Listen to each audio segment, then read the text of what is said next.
সমুদ্র কার না পছন্দ। ওই যে সমুদ্রর পাশে যে সূর্য ডুবছে, সূর্য উঠছে, এগুলা দেখতেও এক অন্যরকম অনুভূতি। মনে হয় যেন কোনো দিনই সূর্য উঠা বা সূর্য নামা দেখিনি। আজকে আমি শেয়ার করব 3 স্টার হোটেলে কক্সবাজারে কিভাবে থাকবেন, কত কম প্রাইসে থাকবেন, প্লাস একদম বিচ থেকে walking distance only 2 minutes. So শুরু করি। আমি হোটেলের নামটা শেষে বলে দিব। তাদের বিভিন্ন সিজনে বিভিন্ন রকমের ডিসকাউন্ট চলে। হোটেলটা খুবই নিট অ্যান্ড ক্লিন অ্যান্ড এই পঞ্চম তালাটা তাদের উদ্বোধন হয়েছে মাত্র 7 দিন। রুমটা একটু অগোছালো আছে, মাফ করবেন, একটা ছোট বাচ্চা আছে যার কারণে রুমটার এই হাল হয়ে আছে। আমি প্রথমে ঢুকতেই রুমের ট্যুর দিতে ভুলে গেলে এই কারণে আমি সন্ধ্যার পরে ট্যুরটা দিয়ে দিয়েছি। এই রুমটায় ঢোকার পরে আপনি সুন্দর একটা আলমিরা দেখতে পারবেন, মিরর দেখতে পারবেন। আচ্ছা, এখানে কিন্তু গোল্ডেন লাইট দেয়া ছিল, কিন্তু ব্লু লাইটটার কারণে হয়তো ওয়ার্ম লাইটটা এত বোঝা যাচ্ছিল না। এটা হলো ওয়াশরুমে তাদের হট অ্যান্ড কোল্ড বোথ ওয়াটারের ব্যবস্থা আছে। অ্যান্ড এটা হলো ব্যালকনি থেকে ওই বাম সাইডে তাকালে একটু সি ভিউ দেখা যায়, কিন্তু একটু দূরে তাকাতে হবে আর কি। আচ্ছা, প্রাইস শুনলে আপনারা অবাক হয়ে যাবেন। হোটেলটা খুবই খুবই কাছে কলাতলি বিচ থেকে, ডলফিনের মোড় থেকে। আচ্ছা, এখন বলি, এই হোটেলটার নাম হলো আমিন ইন্টারন্যাশনাল। এটা কলাতলি বিচে ডলফিন মোড় থেকে হাতের বামে গেলেই যেই ফেমাস শালিক রেস্টুরেন্ট আছে ওটা ক্রস করেই তার অপোজিট সাইডের হোটেলটাই হলো আমিন ইন্টারন্যাশনাল। আমরা নিয়েছিলাম প্রিমিয়াম কাপল রুম 3টা।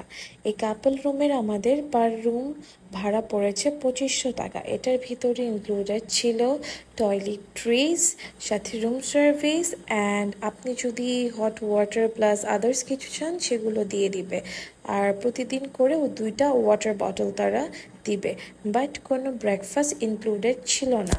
আচ্ছা, আপনি যদি একবার বুকিং দিয়ে দেন, বুকিং দেওয়ার পরে আপনি যদি ক্যান্সেলেশন করেন, সেক্ষেত্রে আপনি যদি উইদিন 30 ডেজ আবার আপনার যাওয়া হয়, সেক্ষেত্রে সেটা অ্যাডজাস্টেবল হবে। বাট আপনি বুকিং করে যে মানিটা আপনি তাদেরকে দিবেন অ্যান্ড ক্যান্সেলেশনের পর আপনি যদি আবার না যাওয়া হয়, তাহলে তারা সেটা রিফান্ড করবে না। চেক ইন টাইম 12:30 হলেও চেক আউট টাইম তাদের সকাল 11টা। গত 3 বছর ধরে আমাদের এই হোটেলেই থাকা হচ্ছে। আলহামদুলিল্লাহ, সার্ভিস নিয়ে আমরা যথেষ্ট খুশি। এই 3টা রুম আমরা নিয়েছিলাম, 509, 10 আর 511। এই 3 রুমে আমরা ছিলাম আমাদের ফুল ফ্যামিলি নিয়ে।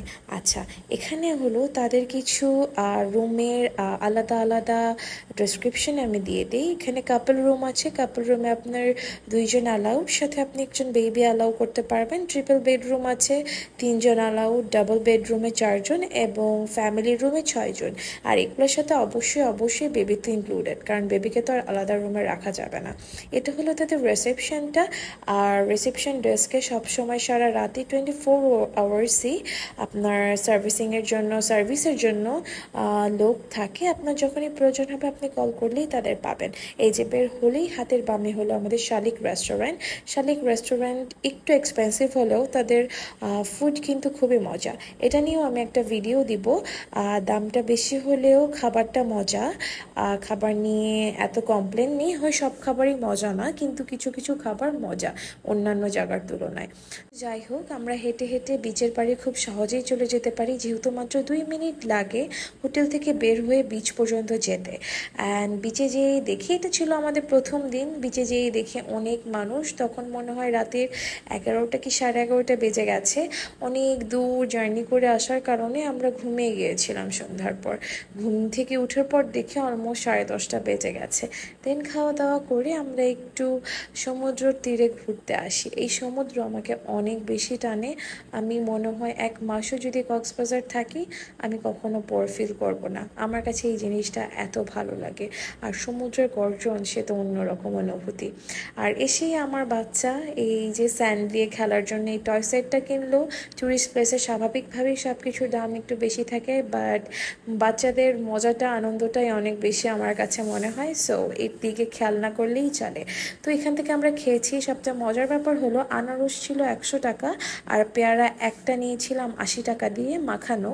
আনারসটা খুবই খুবই দারুণ ছিল, খুবই মিষ্টি ছিল, কিন্তু সেই তুলনায় পেয়ারা ভর্তাটা এত লাগেনি আমার কাছে। আপনারা গেলেই প্রথমে কোনো কিছু হুট করে অনেক বড় বা বেশি পরিমাণে কিনে ফেলবেন না।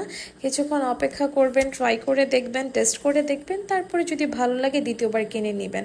আমি এখানে খুবই বোকামি করেছি, কারণ পেয়ারাটা আমরা পুরোটা খেতে পারিনি, পেয়ারাটা নষ্ট হয়েছে, মানে পেয়ারাটার কোনো টেস্টই ছিল না।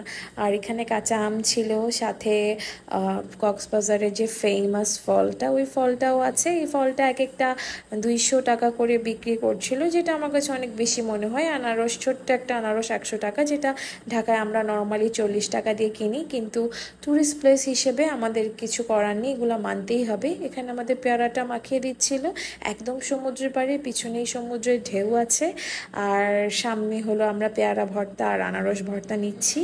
আর বিচের ব্যাপারে তো আপনারা সবাই জানেন, এই ব্যাপারে তো মোটামুটি সবারই অনেক ধারণা আছে। তারপর আরেকবার বলে দিই, এখন ডাবল বেড করে আপনি নিতে পারবেন। ডাবল বেড আপনার 60 টাকা করে পড়বে পার ঘন্টা। প্রতি ঘন্টায় আপনি 60 টাকা করে দিলে আপনাকে বেড ভাড়া দিয়ে দিবে।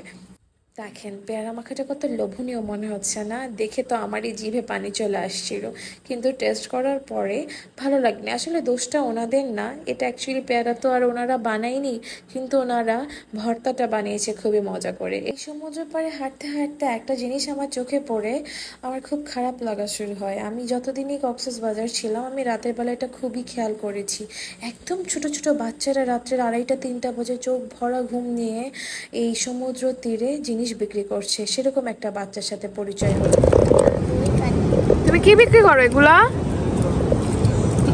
ক্লিপ তুমি বিক্রি করো? তোমার বয়স কতটুকু? হ্যাঁ, তোমার বয়সে তো জানো না, আর এ কতটুকু এখনো মাটির সাথে কথা বলে। এ রাতে 2টা বাজে তুমি এখানে এগুলো বিক্রি করো? কি তাসনুভা?